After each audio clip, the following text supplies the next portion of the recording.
స్కూల్కి పోదులే. ఏంది వద్దులే? ఎందుకు ఏడుస్తున్నావు? కొంతసేపు వద్దులే. ఎందుకు పోవు? ఎందుకు పోవు చెప్పు. ఎందుకు దండం పెడతానా? ఏమ్మా? ప్లీజ్ లేదు, ఏమీ లేదు, నోరు మూసుకొని పో.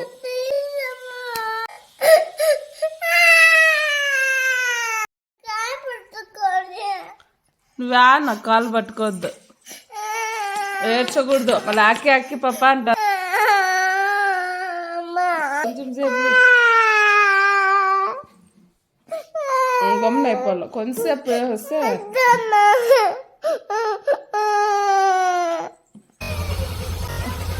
నేను కొంచెంసేపు వేసుకో. బాయ్.